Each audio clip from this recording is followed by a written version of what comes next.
dan juga kita menjauhi apa yang Allah Subhanahu wa taala larang darinya.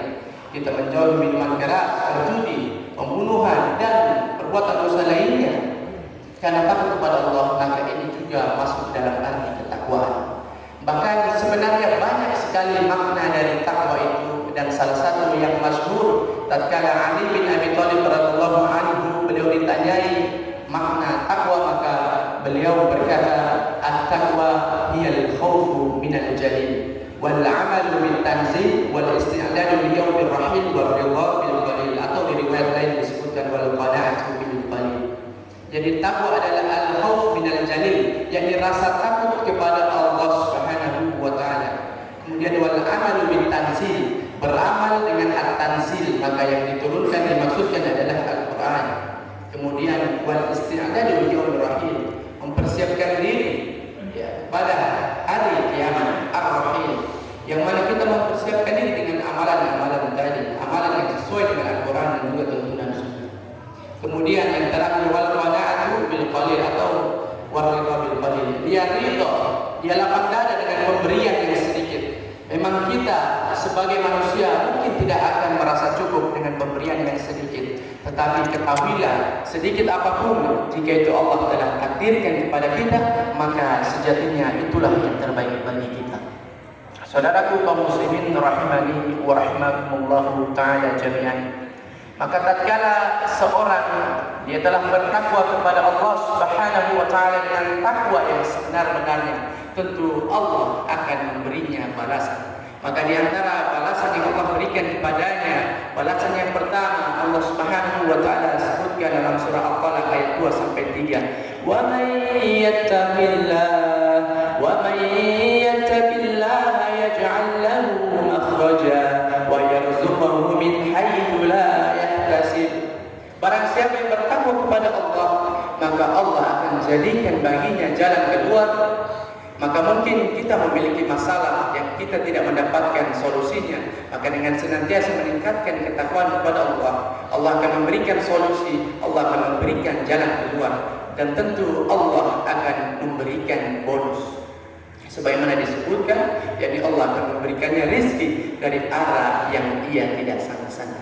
Saudaraku kaum muslimin, jamaah subuh yang insyaallah dirahmati Allah Subhanahu wa taala, maka balasan berikutnya masih di surah yang sama, pada surah Al-Falaq, namun di ayat yang keempat Allah taala berfirman, "Wa may yattaqillaha yaj'al lahu min amrihi yusra." Barang siapa yang bertakwa kepada Allah Subhanahu wa taala, maka Allah akan jadikan segala atau baginya urusannya kemudahan. Maka jika kita ingin melakukan sesuatu dan kita mendapatkan kendala, boleh jadi kita harus meningkatkan ketakwaan kita sehingga Allah akan memperlancar urusan kita. Saudara kaum muslimin rahimani wa rahimakumullah taala jami'an, maka balasan berikutnya masih di surah yang sama, pada surah Al-Falaq, namun di ayat yang kelima Allah taala berfirman, "Wa may yattaqillaha yukaffir 'anhu sayyi'atihi wa yu'dhim lahu ajra." Barang siapa yang bertakwa kepada Allah Subhanahu wa taala, maka Allah akan menggugurkan kesalahan-kesalahannya dan melipat gandakan pahalanya.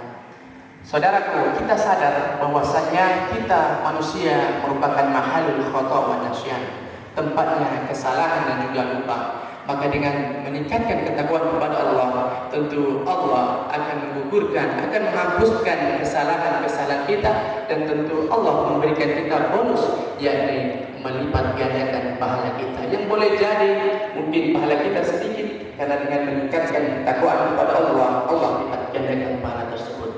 Saudaraku kaum muslimin rahimani wa rahimakumullah taala jami'an, maka balasan terakhir, balasan yang paling besar yang mana kami sebutkan di awal tadi, Allah taala berfirman pada surah Maryam ayat 63, tilkal jannatu allati nurithu min ibadina man kana taqiyya. Itu adalah surga yang kami wariskan kepada hamba-hamba kami yang senantiasa bertakwa. Surga yang di dalamnya mala ainun ra'at, apa yang belum pernah dilihat oleh mata, wala udhunun sami'at, dan apa yang belum pernah terdengar oleh telinga wala khatara ala qalbi bashar, dan apa yang belum pernah terlintas di hati manusia. Surga yang di dalamnya penuh dengan kenikmatan, dan di salah satu nikmat yang besar yang kita berjumpa dengan Allah Subhanahu wa taala, yang mana selama ini kita beribadah menyembah kepada Allah tanpa melihat wujudnya, maka insyaallah di surga kita akan menemui Allah Subhanahu wa taala. Saudaraku kaum muslimin rahimani wa rahimakumullah taala jami'an, semoga nasihat yang singkat ini dapat bermanfaat bagi kita semua sebagai bahan evaluasi kita ke depannya, terutama di akhir-akhir Ramadan. Kita harus senantiasa memupuk menumbuhkan ketakwaan kita, lebih giat lagi beribadah sehingga Ramadan kita lebih terasa lengkap dan juga sempurna. Syukran ala husni ihtimamikum wa musyawaratikum, jazakumullah khairan. Subhanallah wa bihamdika asyhadu an la ilaha illa anta astaghfiruka wa atubu ilaik. Assalamualaikum warahmatullahi wabarakatuh.